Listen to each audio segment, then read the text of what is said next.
Jacob, the man who wrestled with God and founded a nation. Imagine living in a time when a father's words were not just advice, but a decree that determined the destiny of an entire generation.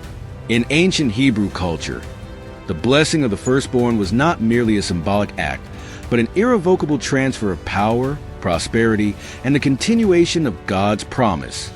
Welcome to the channel, where we delve deep into the mysteries of the Bible. Today, we will uncover the incredible story of Jacob, the man who deceived, fled, suffered, and in the decisive moment of his life, wrestled with an angel to receive his true blessing. Jacob was born into a context of great promises and rivalry. He was the son of Isaac and Rebekah, the grandson of the patriarch Abraham, and the great-grandson of Terah. His birth already carried a sign of what his life would be like. He was born holding the heel of his twin brother, Esau, as if trying to prevent him from coming out first. This was a sign that his life would be marked by struggle and the pursuit of something that did not seem rightfully his.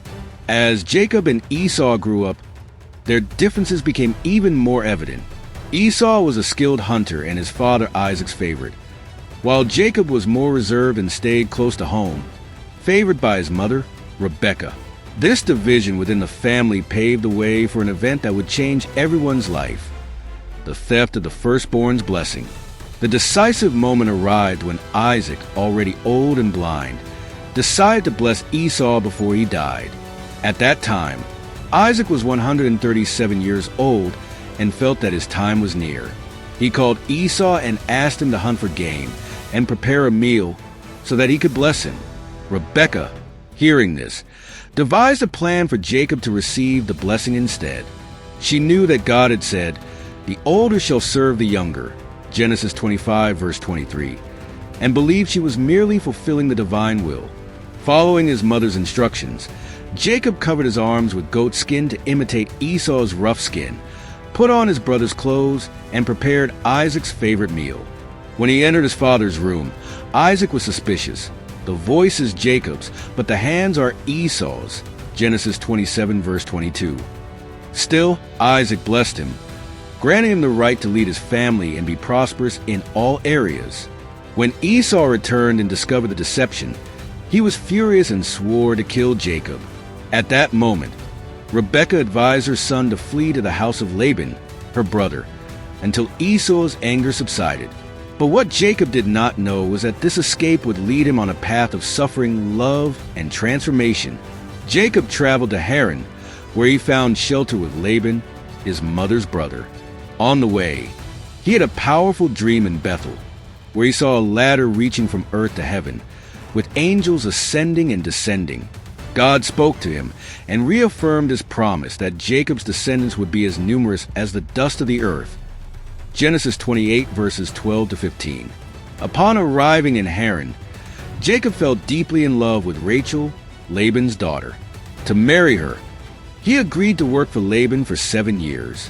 However, on the wedding night, Laban deceived him, giving him Leah, Rachel's older sister. To finally marry Rachel, Jacob had to work another 7 years. Jacob's love for Rachel was so intense that he faced all challenges without hesitation. The Bible describes that the 7 years seemed like only a few days to him because of his love for her. Genesis 29, verse 20. Jacob married Leah and Rachel and also had children with their maidservants Bilhah and Zilpah. From this union came 12 sons, who became the 12 tribes of Israel. Among them, Joseph, Rachel's firstborn, was his favorite, a living reminder of his great love. This favoritism caused jealousy among the brothers, setting the stage for Joseph's well-known journey to Egypt. After years away from home, Jacob decided to return, but he carried a great fear. Facing Esau once again, he divided his possessions and his family, remaining alone in the darkness of the night. That was when something supernatural happened. At the banks of the Jabbok River, a mysterious man appeared and began to wrestle with Jacob, Genesis 32, verse 24. The battle was intense and lasted the entire night. This man was an angel sent by God to test Jacob. As dawn began to break, the angel needed to leave, for his presence could not be revealed in the daylight. Jacob, determined, clung to the angel and said, "I will not let you go unless you bless me." Genesis 32, verse 26. The angel touched Jacob's hip, dislocating it, but even wounded, he did not let go of the angel. Because of his perseverance, God changed his name to Israel, which means one who struggles with God and prevails. After this experience, Jacob met with Esau and, surprisingly, they reconciled. Jacob lived many years and, before he died, blessed his sons, forming the 12 tribes of Israel, Genesis 49. Each son received a prophecy about the future of his lineage. Jacob died in Egypt at the age of 147 and was buried in the cave of Machpelah alongside Abraham and Isaac. His legacy endures to this day, as from his lineage came the people of Israel, fulfilling the promise made by God to Abraham. The story of Jacob teaches us one of the greatest spiritual lessons in the Bible. True blessings do not come through force or deception, but through perseverance and faith in God. Jacob tried to obtain the blessing in the wrong way, deceiving his father and his brother, but only when he faced God himself. In his struggle with the angel, did he understand the true meaning of a blessing. God wants to bless us, but are we ready to fight until the end for that blessing? Many times, we face difficulties and want to give up. But Jacob's story teaches us that faith and persistence are essential. When everything seemed lost, he held on to the angel until he received his blessing.